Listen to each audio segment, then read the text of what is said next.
All right, next section, expansion, go pick examples. So you can start at 4 and 5. You can start at 7 and 8. You can start at 10 and 11. But my recommendation is to either do 4 and 5 or 7 and 8. All right, and if you want to be really safe, do 7 and 8. All right, now there is justification to correct crossbites. Right, the whole orthodontic community is happy if you correct primary dentition crossbite because they don't want to do it, and they've been told you need to do this, but they don't want to do it. So if you do it, they're happy. So what happens? We just use my protocol. We use the plates, one at the bottom, one at the top. What do? We flatten the curve of Wilson. We expand the upper until it matches, and then we train them to use the space wisely. And little kids expand like there's no tomorrow. And it's pure translation. Now that's the re-zeroed appliance, right? That's the second expansion lock. Because the lower screw only opens about 4 mils before it falls apart. The upper one can go 10 mils, 8 mils. Then we train them how to use that space wisely, and then we wait. Now, here's the downside of, that's the upside of starting early. The downside is you're waiting and waiting. So you can hold the space while the incisors erupt. Do you know when incisors finish erupting? Who knows? 9.5. Right, incisors finish erupting at 9.5. So you started at 4.5 and you're still going at 9. You know that, right? So you have to know what you're getting into. People say, oh, you got to treat early, you got to treat early. Yeah, of course you can. But you know, it's a 5-year treatment plan. And guess what? Are you done? No, because there's another round of exfoliation starting at 10. So you're not done until 13. You know that, right? So the question is, how long do you want to go for? You've got to have that vision. You've got to have that picture. Now, what's the benefit? This.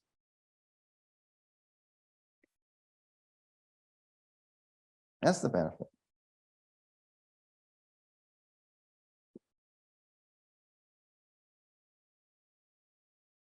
Now, are the years after your 12, 18, 24 months of active treatment busy? No. They're coming in every holidays for you to check. The plates are still fitting and everything, right? But you can take a divergence and you can straighten it out. Now, if you wait until that divergence becomes mature at 9, you can't straighten it out with simple techniques. But you've got to understand that when someone tells you you've got to treat early, they're telling you you need a 6-year treatment plan. You don't know that, right? Have you charged for it? Are the parents expecting it? You give them this figure, right? And you've underquoted because you're not really sure. And 5 years later, you're still afraid to ask for more money. Ask me how I know.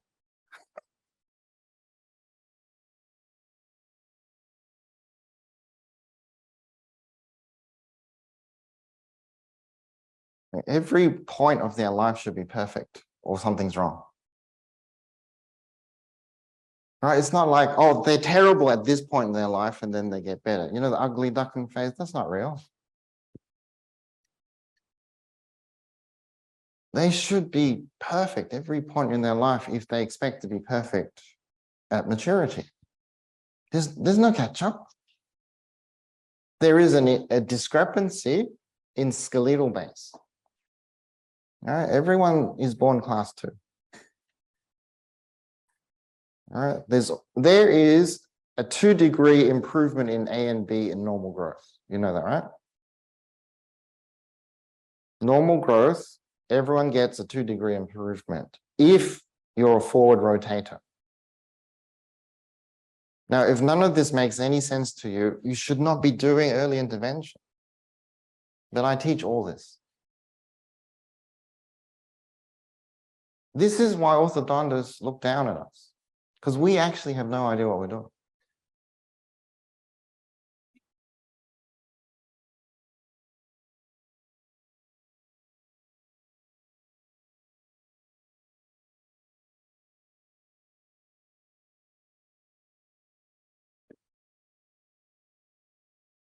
It's really important not to let class 3s run away from you. Like, who doesn't see a true class 3 at 5? Who doesn't see it?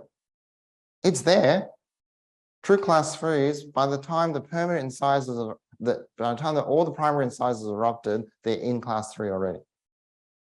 And you look at it, and what do you think?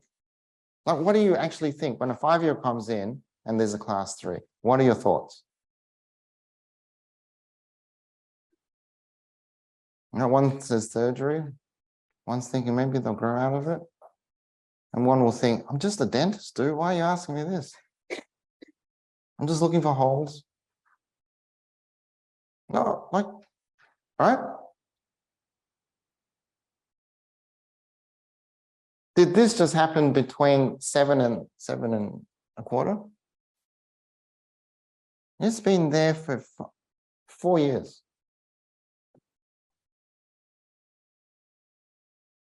Like, how is she going to grow out of that? So we step in, bang. Expand, reverse pull.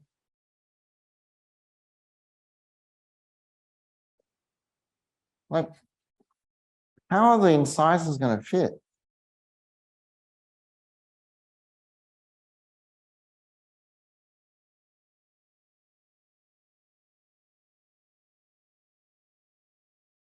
You have this in about 7% of the children you see.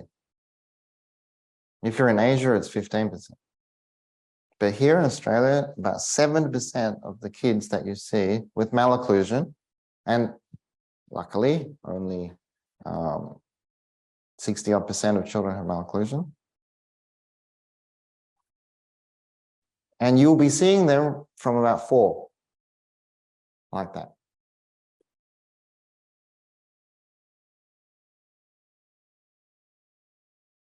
Just make some space. Make it wider, pull forward. The secret of class 3 correction is expand the mandible until it's as big as you can possibly get it. Why? Why do I expand the mandible to the fullest possible size in a class 3? Does anyone know?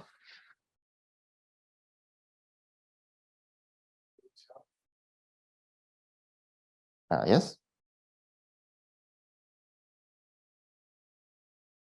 Okay, because I have to match the maxilla to the mandible, right?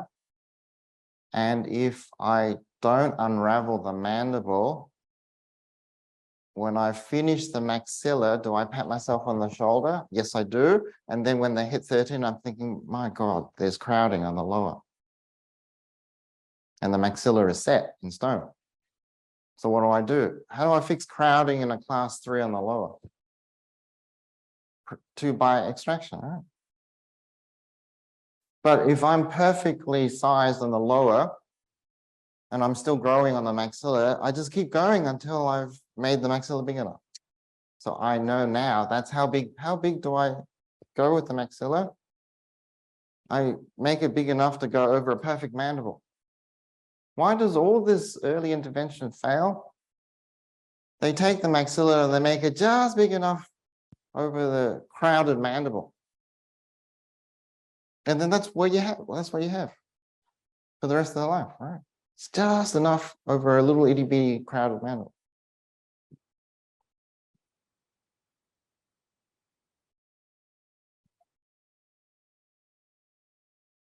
None of this worked without my lower expander. Like none of this works. Because you do it, it looks good, you pat yourself on the back, and 3 years later you think, oh my God. It's like I did nothing.